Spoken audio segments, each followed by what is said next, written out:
Decades ago, I started growing food in my front and backyard, and I realized that my mission in life is to inspire and empower others to grow their own nutrient-dense, healthy organic food.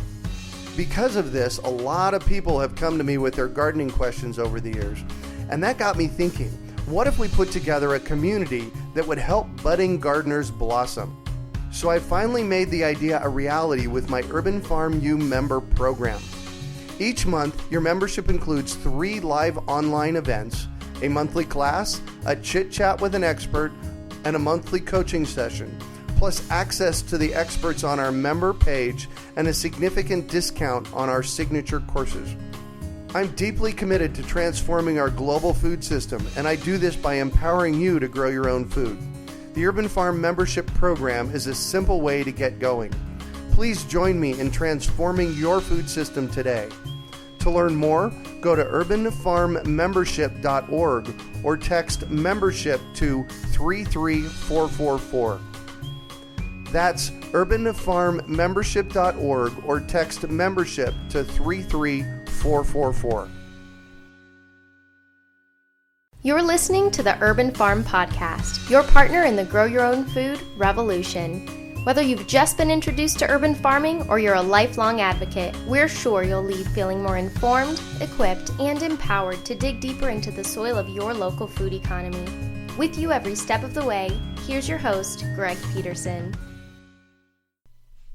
Today on the Urban Farm Podcast, we have Sean Quinn of HOK San Francisco to talk about his experience with vertical farming and city planning.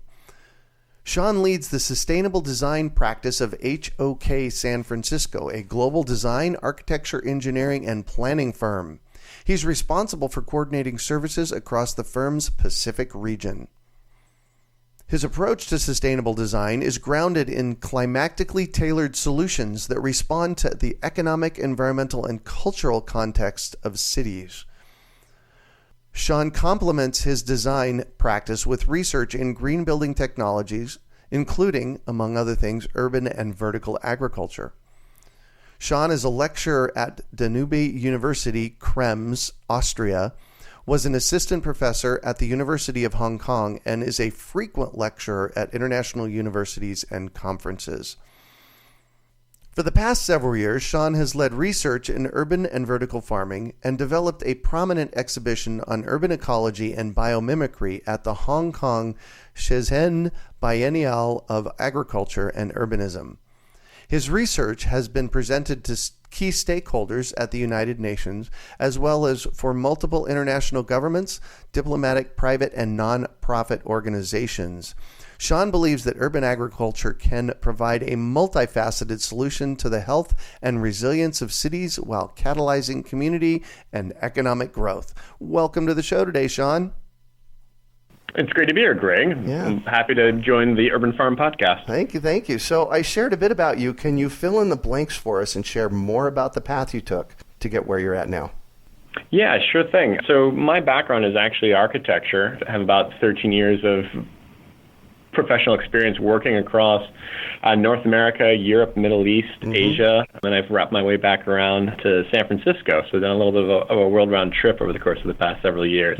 But the more that I've sort of built into my career, the more I've sort of focused a little bit more on sort of the interaction between what we call sort of the built environment, the sort of urban sphere that we're obviously building up against the natural one. And that kind of form and understanding and exploring the issues of climate change, energy use, and interestingly now sort of what's known as sort of the energy, water, food nexus.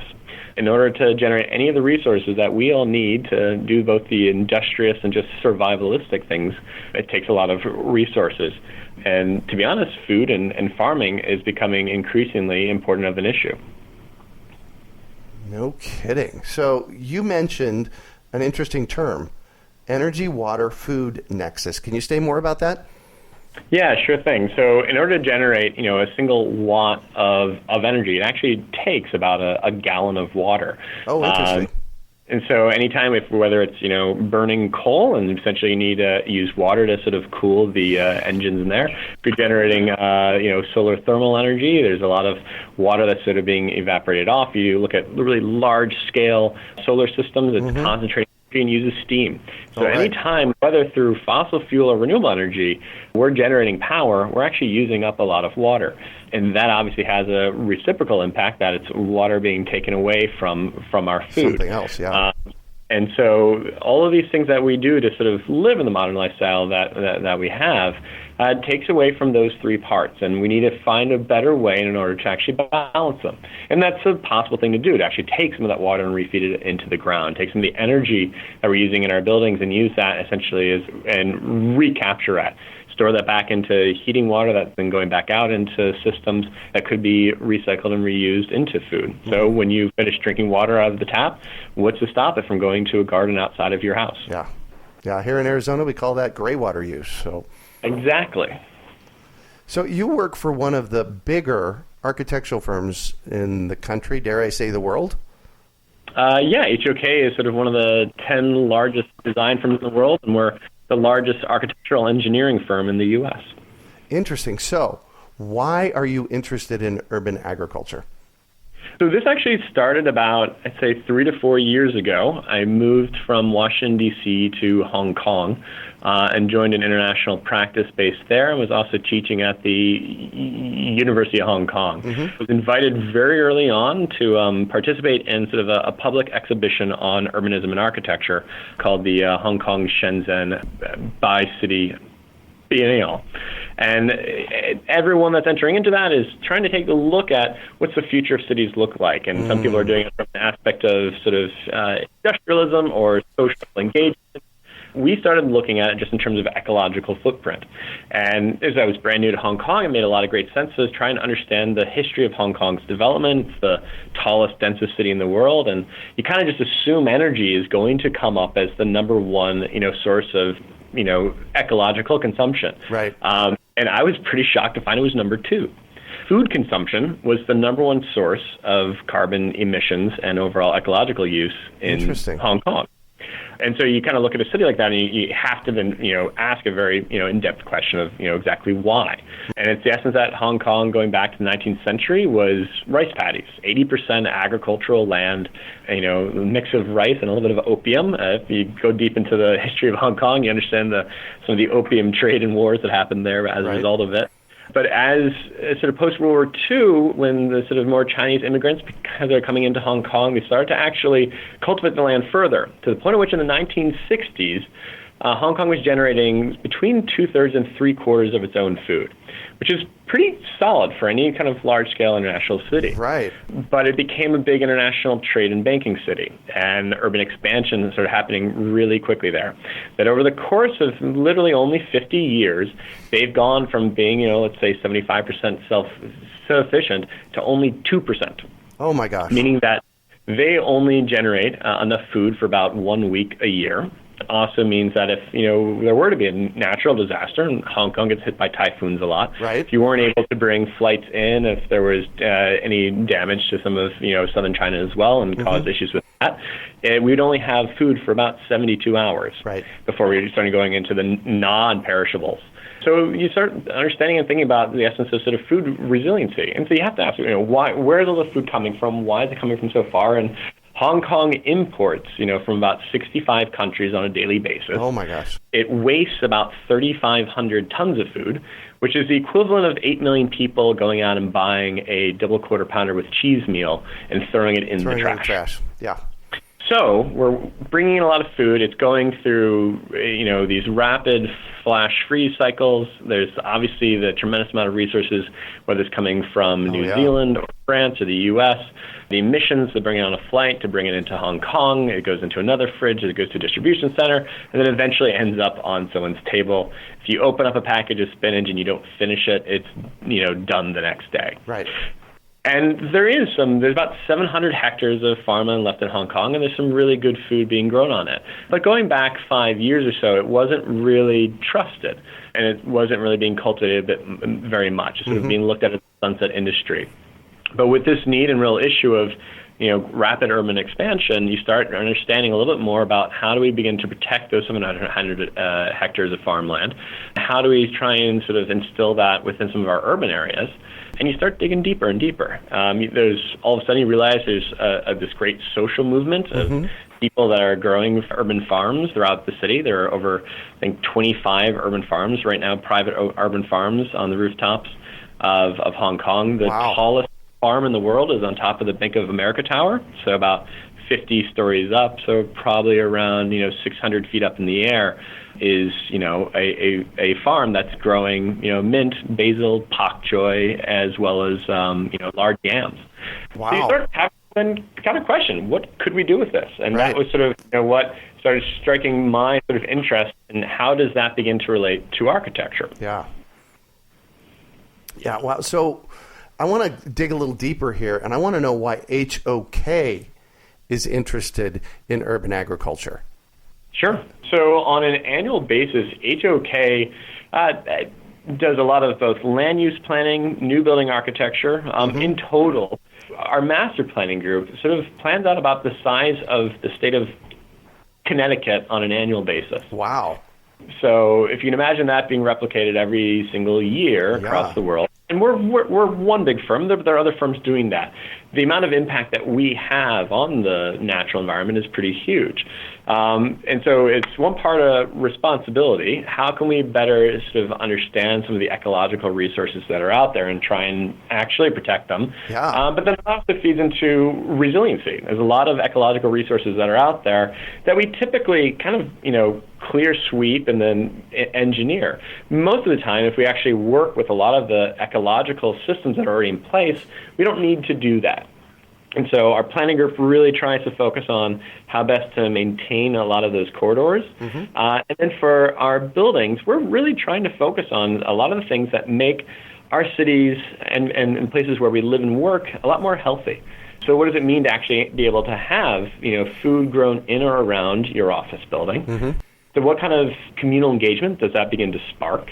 How do we actually create sort of what we call a biophilic environment, one that sort of helps reaffirm our natural affinity to the environment by having food growing around us all the time? Cool. So you used a couple of words that I want you to laser in on for me. Resiliency. Sure. Can you say a little bit about that? Yeah, I mean, so in its truest definition, resiliency is the ability to sort of adapt to and sort of respond to any kind of inclement forces. So we measure that in a couple different ways. The first one, sort of urban resilience or climate change resilience, it's really looking at sort of the large-scale factors that we'll have to deal with in San Francisco in terms of big earthquakes, in Hong Kong, typhoons. So how do we make sure that we build cities that are able to withstand some of those pieces? The other part of it starts getting into actually some of the sort of social resilience, and that is that we want to make sure that people are extremely productive, and that is best done through creating healthy environments, through better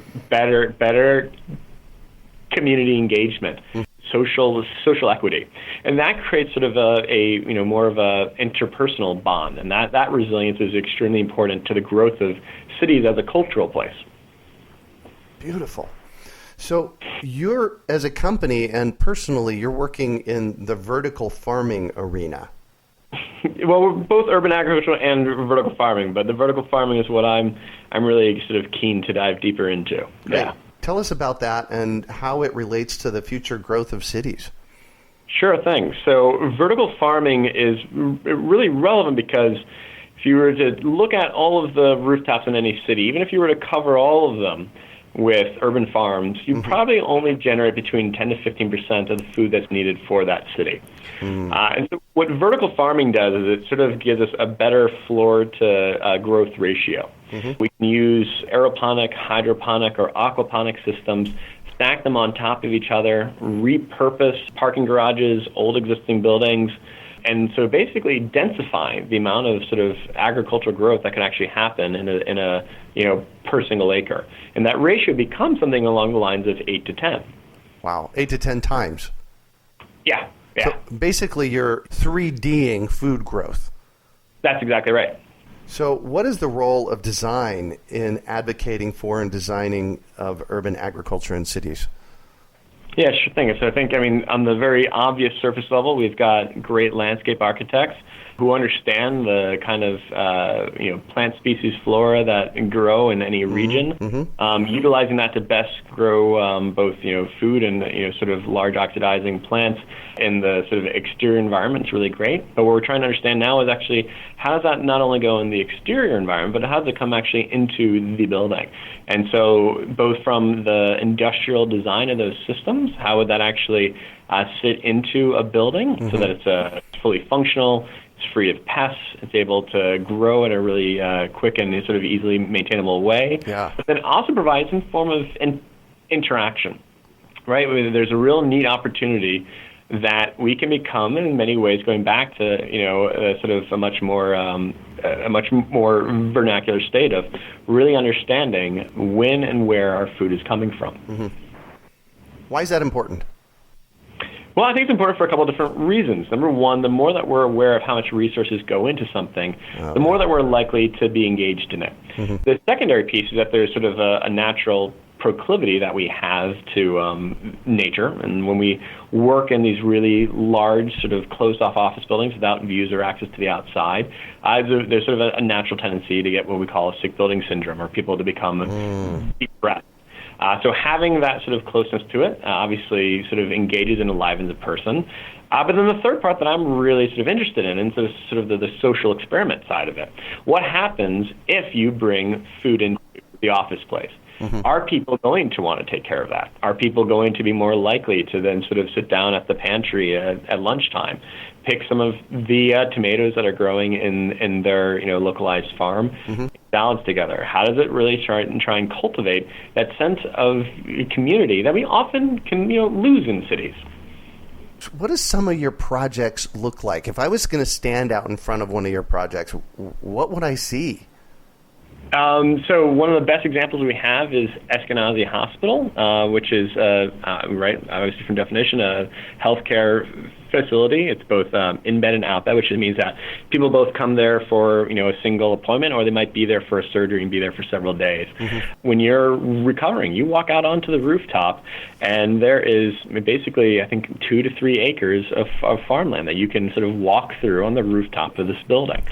And so a great space to sort of be joined into. We've got several projects where you obviously have beautiful landscaping happening at the ground level, and then it kind of actually pulls up the side of the wall. And so you have sort of vertical gardens that are sort of floating up and sort of tacking onto the outside of a building.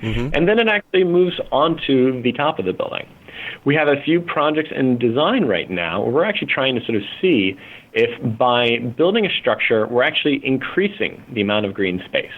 What that means is if we actually keep our first floor a little bit small and perhaps the building expands as it gets a little bit higher, or that by creating a series of what are called sky gardens on intermittent floors and balconies, we might actually have more natural space than if that building wasn't there at all and it was just a flat park. Sky gardens, what does that look like? Sky gardens can look like anything from sort of your typical outside garden bed, just sitting right outside of your window on the 13th or 25th floor. And what normally happens on especially any high-rise buildings, you have to have what's called a refuge floor every 20 to 25 stories. It means that if there's an earthquake or anything else, elevators and stairs bring everyone to that floor, and so that it's a overstructured zone. Oh, interesting. What we often do with those spaces is that they're not really used for 99% of the time, right? They're only used in case of emergency. So why not use that as an amenity during the other times of its existence? And so that means any, let's say, restaurant that's on the lobby floor can actually be growing any food that it needs right there on that garden. So that are in a hotel that you could actually have sort of your pool amenity deck, but then walk out and actually sort of see, about a acre of green space, lush gardens growing out there. So a lot of the same amenities that we get when we want to go to a resort outside of the city, right? We were typically used to, if you were to go to anywhere in the Caribbean or Hawaii, we expect to sort of see these lush gardens splaying outside of our front door. But what would happen if we actually just extended, that slab a little bit outside of the building, whether it's a balcony deck you can actually access, which just a garden. We bring that experience into our city. Wow, you have a lot of passion behind this. Yeah, it's a pretty exciting topic. Yeah, tell me a little bit more about that.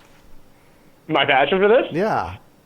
Yeah, I mean, I think in any state of architecture, we deal with two different things. We deal with clients on a daily basis who are trying to execute a single building, and the longer that you work, the more that you come across unique issues or challenges or problems that you maybe don't always face.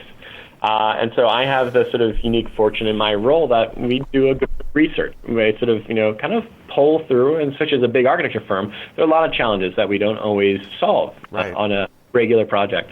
So I get the real opportunity to sort of look at, what if you took away some of the economic limitations, building code limits, and just sort of said, how do we better address this? Mm-hmm. And typically what I call sort of this like future 2030 visioning. What are we trying to do in our buildings in the next, 15 to 20 years? And we exercise that, and then we kind of go backwards from there. And so then we do begin to understand the economic impacts, the permitting impacts, social issues that may come up or might be solved. And so as we slowly move through all of our projects over that next time period, mm-hmm. we can begin to sort of inch our way to this. Wow. So this is a deep design process you're participating in. Yeah. It's not something that happens overnight. You've spent a lot of thought in making this happen.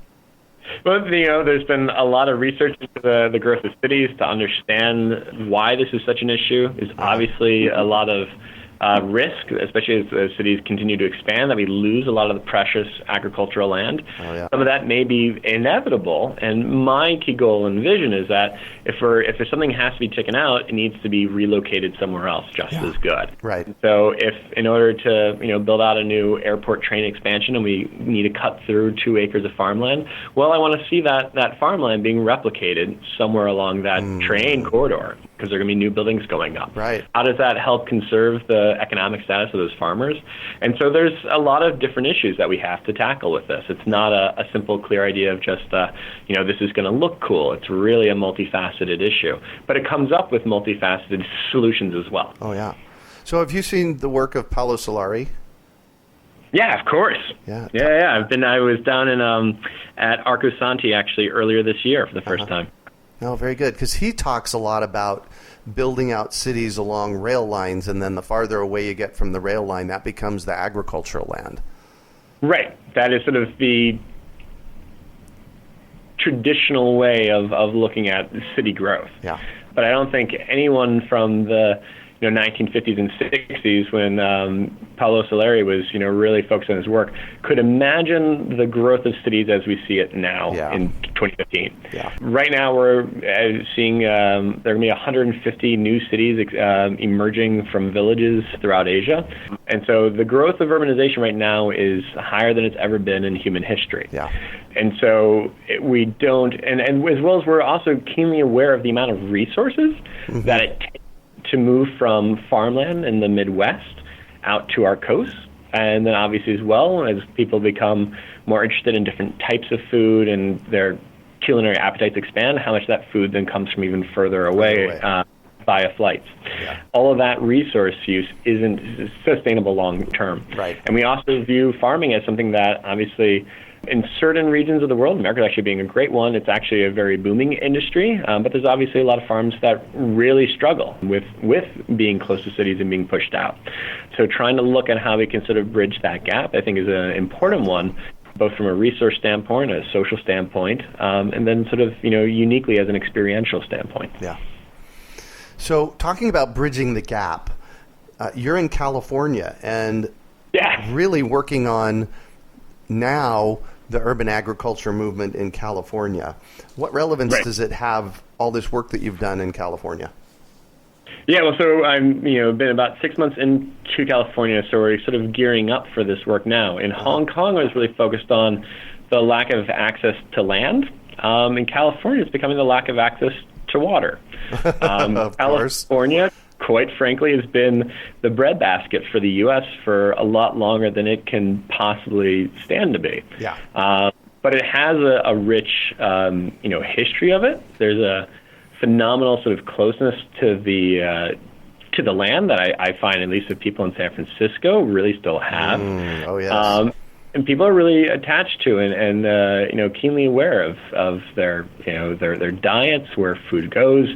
I can't tell you how many times I hear people, they start their Saturday mornings at the farmer's market, more so than any other place I've ever lived. Yeah. And so we obviously don't want to lose that. It's something that people really cherish here. But we obviously are over-consuming from the land that we've been given.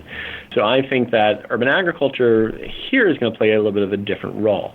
Between San Francisco and San Jose, we obviously have a lot of tech companies that are booming up in places that used to be sort of apple and peach orchards. And so how do we preserve the land that's already there? How do we integrate some of that into those new developments and sort of unearth the lost resources that have been sort of plowed over by highways? Yeah. And I think what we can regain is that the closer you actually have farming to buildings, the more access you have to water. As people in residential buildings are going to be, drafting out water, we need to get more use per single gallon. We can't just, drink water and that be it. We need to actually make sure that anything we don't, pull out of that tap is being used again for something else. Yeah. And that's a lot of gray water recycling, as you mentioned earlier. And what we want to do is try and make sure that we don't waste a single drop. Right. Perfect. So I came across you because there's a conference in San Francisco. It's called the Microdesk Building Success Event, November 10th at SPUR. I guess that's an acronym, Building a Sustainable Future in the Bay Area with Urban Agriculture. Can you tell us about that? Yeah, sure thing. So SPUR stands for the San Francisco Planning and Urban Revitalization. They're essentially a think tank that deals with a multitude of sort of issues around urban design. Everything from climate change resilience to seismic issues, as well as a good focus on urban agriculture. So the event that we're having that we're sort of partnering with Microdesk on is really trying to sort of engage the architectural engineering and construction community to sort of talk about that. So SPUR is going to be talking a little bit about the sort of history of agriculture in the area here. A gentleman named Eli, who's sort of their director in urban food policy. We have another expert from agritecture, as well as the Association for Vertical Farming, Henry Gordon Smith, and he's sort of been, now gone from ankle to neck deep in all of the sort of advanced agricultural technologies that are coming out to make this sort of possible. And my role in this is sort of trying to sort of see, well, how can we sort of take both the sort of need that's uniquely to the Bay Area, as well as sort of the viable technologies, both sort of economically and sort of location context-based, and begin to start focusing on how we can integrate that into our projects and the urban growth of the area. Perfect. So that is the Microdesk Building Success event. It's November 10th. It's called Building a Sustainable Future in the Bay Area with Urban Agriculture, and we will have a link for that on the show notes page. So what's next? What steps need to be taken with urban agriculture and vertical farming so that it becomes more widespread? Yeah, I mean, so I think the first piece, and this is where Microdesk is really great, is just general awareness. They do a great job of advocating both for the issues in the built environment as well as the opportunities for general innovation. The next piece for everyone else is, obviously, as we begin to talk about this, is to sort of connect the sort of multifaceted opportunities that come from that. And as we've sort of talked about all of those right now, sort of water and energy, access to healthy food, communal engagement. We need to start sort of identifying the land out there in cities, making sure that every plot of land that could be used for community gardening could become linked through that. We need to we begin to beautify our parks in the city or develop new ones, understand and sort of see, is there an opportunity to actually integrate it there? But beyond that, as we begin to sort of start developing new office places, new workspaces where people are sort of, especially in the sort of, heart of tech country, becoming adaptive to sort of new experiences, how do we sort of see urban agriculture or vertical farming coming into the workplace as well? Yeah, perfect. So I'm going to actually shift on you, and I'd like for you to talk about a time you failed, how you overcame that failure, and what you might have learned from it. Yeah, so I mean, I think, pretty oftentimes I can, be accused of either being on the bleeding edge of things or on the cutting edge. I resemble that remark. So being on the cutting edge obviously means you're right on the pulse. Being the bleeding edge is perhaps being a little bit over egregious or stepping beyond it.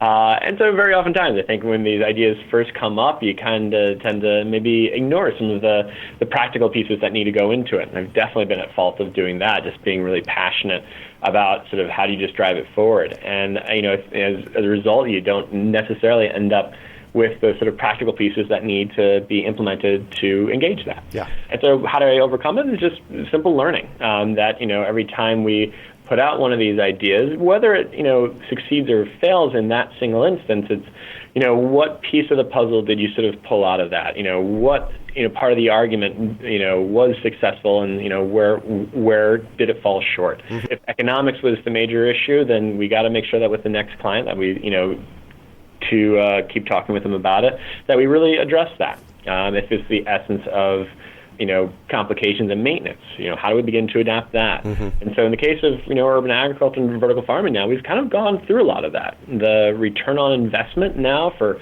installing some of these smaller systems is only about 3 to 5 years. Wow. We've looked at the economic models of return by sort of really scaling this up, mm-hmm. That all of a sudden, an office space might, lose, say 3% of its leasable area, but the actual yield in terms of both, food and financial value goes up by the virtue of the fact that you can resell that food. And so I think different organizations and finding the right partners is what's key to sort of bringing that all together. Yeah. So what do you consider your biggest success in this process? I think it's just been it's really unique, isn't it, that sometimes before you begin to build something, you actually have to spend a lot more time dealing with the social and technical issues of it. Yeah. So in Hong Kong, when we did this exhibition, we were kind of just, doing it out of sort of an essence of personal interest and research, a great opportunity to do some sort of, outreach for our firm. And we didn't really expect much more to happen beyond that. And the big success that came out of that was how many people started ringing my phone. To the point at which, as many of our ideas, we envisioned this 400-meter tall vertical farm tower and sort of, created both the, design and business case and sort of ecological system case. What we were shocked by was that I got a call from the French Chamber of Commerce that the Hong Kong government was interested in developing a new city for 1 million people. And this is, urban growth in southern China. Right. And that basically the French government and the Hong Kong government were going through a technology exchange, which is a fairly typical thing that happens between governments when they're going into some major period of growth to try and basically help each other out. Mm-hmm. The French government's done a lot of things from aspects of, and this is going to go out of agriculture, district energy, district water, mixed modal transportation, waste management. And so the Hong Kong government was very receptive to all of that and brought the French government in to sort of, listen to their business and businesses and experts. But when they asked about urban farming, they didn't really have anyone that could, stand out in that realm. And so I got sort of invited into the conversation. Nice. The lone American in Hong Kong, yeah. With a lot of French businesses. Yeah. And that was a massive opportunity to then really shine a light on this issue. And I think, the biggest success I think I came away from this is that, it's very easy to sort of go into these processes a little bit antagonistic and protective. I'm trying to conserve something. And instead, I really started to try to approach it by what is the opportunity here? And inevitably, the growth of some of those cities would necessitate some loss of farmland. And my goal was to minimize that. Yeah. But really to look at how do you, sort of use that kind of lightning bolt of development to try and raise awareness of the issue of farming in Hong Kong. And we worked with the Hong Kong government to develop planning principles of how best to utilize that land, how to sort of create, social spaces around that. And then that just kept snowballing. Mm-hmm. I ended up speaking the next spring in 2015 for the first international summit of the Association for Vertical Farming in Beijing, China.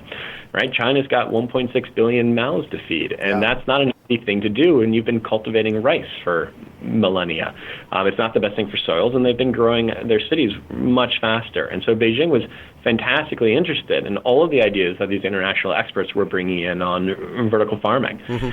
I just kept going, where I've now talked with, obviously presented to the French Chamber of Commerce in Hong Kong, the British Chamber of Commerce in Hong Kong. I was invited by Microdesk to begin sharing some of these issues and begin looking at how do we repurpose infrastructure in the U.S., and did that at the National Press Club last fall. So I was able to speak at these multitude of events to begin talking about this sort of urban natural issues. And that really kind of, I think, culminated in one of my biggest sort of career highlights this past spring, where I actually got to talk about this at the United Nations. I was going to ask you about that. Tell me about that. Yeah. That's kind of one of those special phone calls you get. Right, exactly.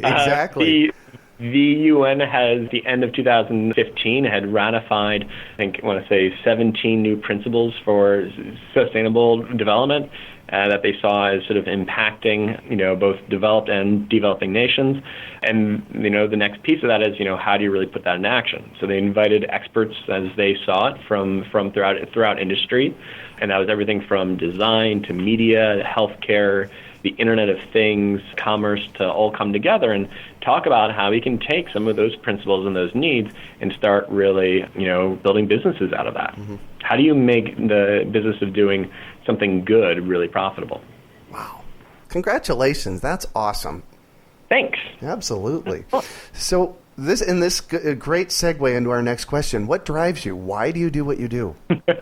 I think I am naturally prone to just reverse engineer things. I look for the things that we aren't quite doing well enough yet. And what are the gaps in between things? What are the transitions? And it's like trying to solve a Rubik's Cube. I like unique challenges that we haven't been able to solve, and especially those that really touch upon any piece of environmental benefit or sort of human wellness. Right. The more that we can sort of dive into that, the more that I just kind of start peeling away, and it's hard for my mind to stop diving into it. Yeah.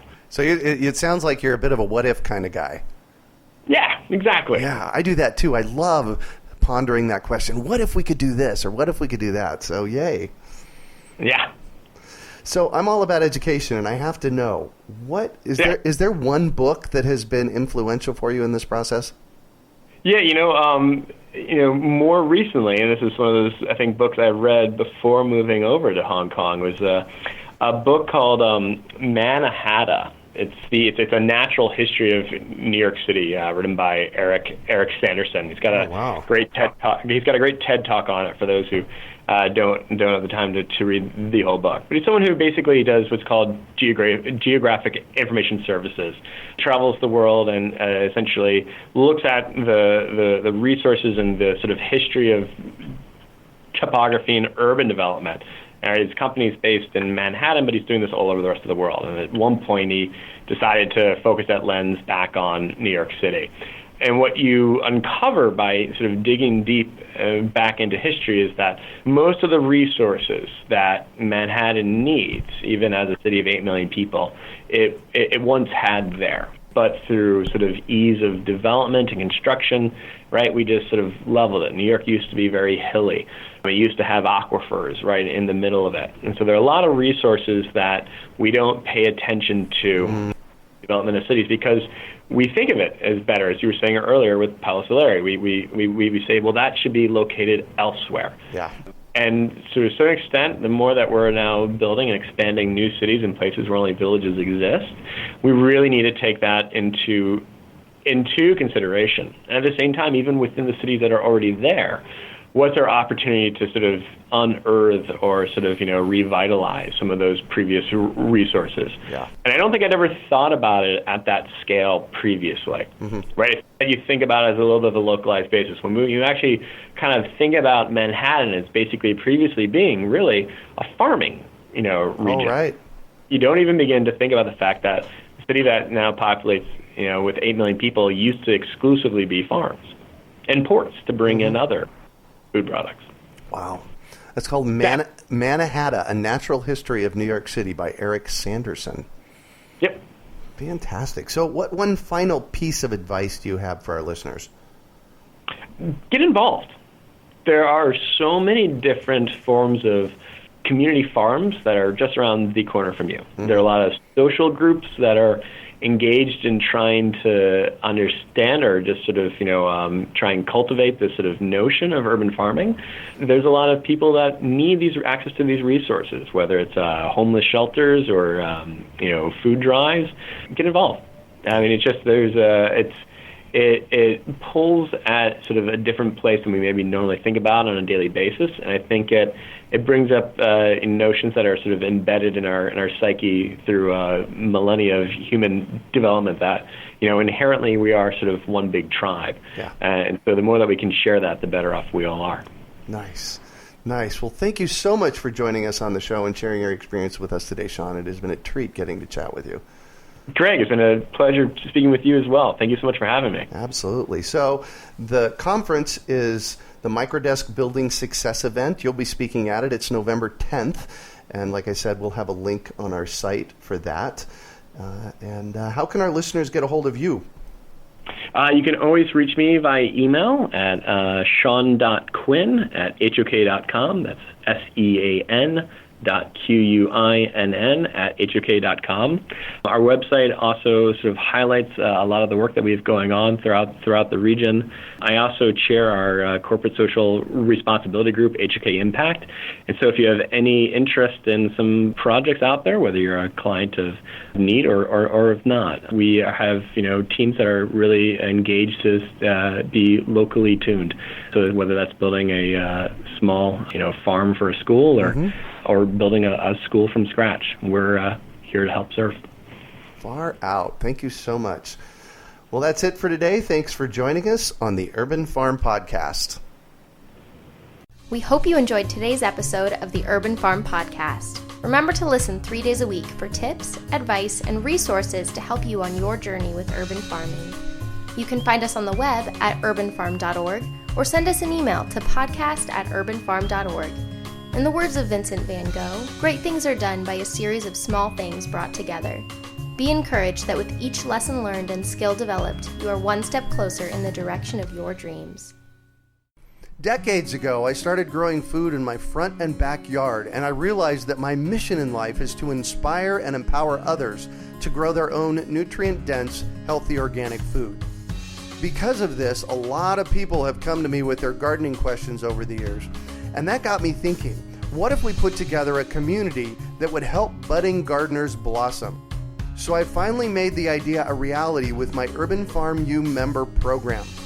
Each month, your membership includes 3 live online events, a monthly class, a chit-chat with an expert, and a monthly coaching session, plus access to the experts on our member page and a significant discount on our signature courses.